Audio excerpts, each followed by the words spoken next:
Bonjour et bienvenue sur la Minute Ho'oponopono. Alors je vais prendre un exercice qui m'est arrivé, un exemple, il y a quelques jours. Donc, comme on ne peut pas danser, on ne peut plus prendre des cours de danse, on ne peut plus aller à des répétitions, des bals et tout ça. Et que finalement, ça fait quand même pas mal partie de ma vie dernièrement, en tout cas avant le confinement. Je prends des cours particuliers. Et la particularité d'un cours particulier, c'est qu'on est avec un prof et donc potentiellement un parent.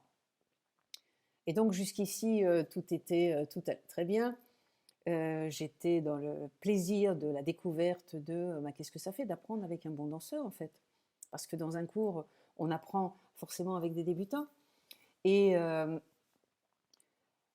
et ce jour-là, le prof est arrivé assez remonté, très en colère parce que ses beaux-parents venaient de venir et ils ne lui avaient pas fait la bise à cause du confinement. Sauf qu'il l'avait pris personnellement, du genre quoi, on ne m'aime pas, on ne m'a pas confiance en moi. Et donc il était assez remonté, le cours a commencé, et puis il n'avait pas beaucoup de patience, donc c'est un apprentissage. Tout ce qui génère, alors si vous apprenez seulement intellectuellement, ça va, vous n'êtes pas trop mis en difficulté. Si vous apprenez une technique et que vous êtes obligé de pratiquer cette technique sur quelqu'un, avec en plus un juge derrière qui regarde comment vous faites, là c'est plus compliqué parce que vous êtes impliqué dans une pratique qui met en avant le temps présent, la relation avec quelqu'un, le corps. Et quand tous ces éléments sont réunis, c'est beaucoup plus difficile de cacher si on a une émotion. Et donc, eh bien, par exemple, si vous faites de la montagne ou si vous marchez beaucoup, je peux vous assurer que le jour où vous avez une émotion, vous allez monter moins vite. C'est très difficile de faire du sport et de porter une émotion en même temps. Donc, petit à petit, quelque chose a monté à l'intérieur de moi. Et je pense qu'avant la fin de l'heure, il y a vraiment eu une grosse émotion, une grosse tristesse. Et je l'ai senti monter petit à petit. Et je me disais, bon, c'est pas très approprié, c'est le cours, en 1 heure, tu vas pas quand même passer du temps à pleurer. Et ceci dit, l'émotion était là, donc je l'ai laissé être. Et peut-être que vous avez des circonstances où ça vous arrive, où c'est pas le bon moment. Si vous êtes tout seul chez vous et que vous avez une émotion en regardant un film ou en lisant un mail, il n'y a pas de souci, il n'y a pas le regard de l'autre. Là où ça commence à être un problème, une émotion, c'est quand il y a le regard de l'autre. Alors quand il y a le regard de l'autre, vous avez deux options. La première, c'est essayer de ne pas embarrasser l'autre. Donc, vous êtes embarrassé vous-même, mais vous ne voulez pas embêter l'autre avec vos émotions. Et la deuxième, c'est combattre à l'intérieur de vous cette émotion qui ne devrait pas être là. Donc, vous voyez, quand on est embarrassé avec une émotion, c'est souvent parce qu'il peut y avoir des conséquences. La conséquence, ça peut être que ça peut mettre l'autre mal. La conséquence, c'est que ça peut énerver l'autre, lui faire peur. Je ne sais pas, moi, vous rejeter, décider de ne plus être votre ami. Et donc, lorsque vous avez une émotion et que vous sentez que ce n'est pas le moment, eh bien, vous avez vraiment à prendre en considération ces deux choses. Vous avez peur des conséquences sociales d'être quelqu'un, bon, vous allez à une soirée et puis vous faites la gueule toute la soirée, la conséquence sociale, c'est que on va pas vous réinviter. Donc il y a une vraie conséquence. À la danse, c'est pareil. Si vous dansez dans une émotion, c'est-à-dire en marchant sur les pieds de l'autre et en n'étant pas dans le rythme, bah, il y a des grandes chances pour que l'autre ne vous réinvite pas. Donc vous voyez, il y a des conséquences sociales à avoir une émotion en face de quelqu'un quand on est dans un mouvement, comme par exemple la danse ou autre chose. Ce qui est terrible, c'est lorsque vous vous jugez d'avoir cette émotion. Vous pouvez être embarrassé, dans un malaise, ne pas savoir quoi faire avec cette émotion parce que l'autre est là, mais vous pouvez faire pire, c'est d'avoir honte, en fait, d'avoir une émotion, d'avoir honte, de ne pas être capable de maîtriser cette émotion, d'avoir honte, de ne pas passer par-dessus. Je travaille beaucoup avec des femmes qui, finalement, se retrouve en relation avec des hommes. J'avais particulièrement une personne l'autre jour, et, euh, et l'homme lui dit écoute, je ne savais pas que tu étais faible comme ça. Moi, si tu as des émotions comme ça à tout bout de champ, je ne sais pas si je vais rester avec toi.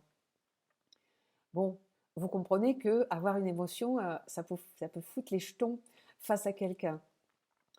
Donc, vous voyez bien qu'il y a des choses enfouies. Qu'est-ce que j'ai fait?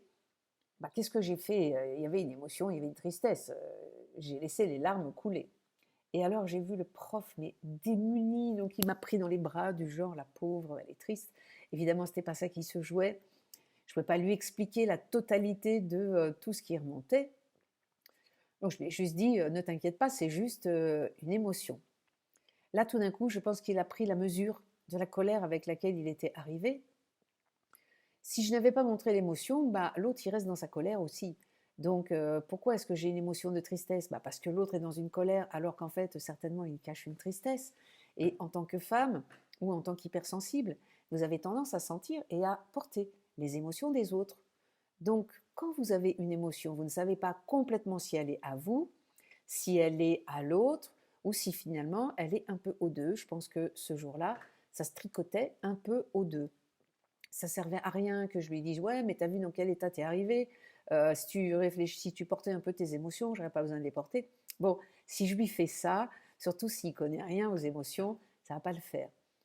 Alors moi j'ai essayé de ne pas avoir honte de ma petite et de laisser l'embarrassement s'installer quelques secondes, parce que de toute façon, quand on a une émotion, on ne peut plus danser. L'autre, il vous dit un truc, mais vous ne comprenez rien. Je vous ai déjà parlé du cerveau blanc, vous avez le cerveau blanc. J'ai toujours beaucoup de compassion pour tous ces élèves qui n'arrivaient pas à intégrer les enseignements à l'école, parce que maintenant que je sais ce que c'est que le cerveau blanc, je me dis c'est vraiment terrible de ne pas avoir cette compréhension-là.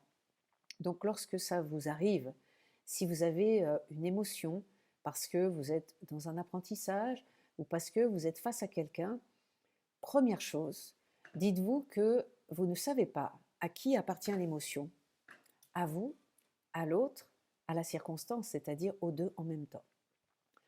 Donc première chose, soyez responsable de cette émotion. Vous voyez bien qu'il y a un petit, il y a une petite derrière. Deuxième chose, vous savez qu'il est enregistré dans votre mémoire cellulaire que avoir une émotion peut être dangereux. Même si aujourd'hui il n'y avait pas de danger, par exemple dans ce cours, il n'y avait aucun danger, mais la mémoire cellulaire se comporte comme s'il y avait un danger. Donc prenez conscience du danger cellulaire qui vient du passé. Et 3, n'en profitez pas pour vous juger, vous critiquer, avoir un manque d'amour flagrant par rapport à vous-même sous prétexte que vous n'aimez pas cette partie qui vient d'émerger avec une émotion. Et vous pouvez parler au petit, à la petite, je suis désolée, je ne savais pas à quel point tu n'avais pas eu le droit d'exprimer et de montrer tes émotions. Pardonne-moi aujourd'hui de me sentir embarrassée et même parfois honteux ou honteuse, alors que tu es juste en train de me montrer que cette émotion-là n'était pas permise quand tu étais petit ou quand tu étais petite. Je te remercie de m'envoyer une émotion pas très appropriée dans ma vie d'adulte pour que je puisse saisir à quel point le mal-être n'a jamais été possible dans ta famille, et il ne fallait surtout pas montrer qu'on était dans une difficulté pour ne pas mettre les adultes eux-mêmes dans une impuissance. Et de toute façon, ça ne les aurait pas mis dans l'impuissance puisqu'ils n'ont même pas vu votre embarras, votre détresse et votre tristesse. Donc voilà, je te remercie de m'envoyer ces émotions que tu as certainement vécues sans empathie, ni de ma part, ni de la part de l'adulte. Je te remercie, je t'aime. Je vous souhaite une bonne journée et je vous dis à très bientôt.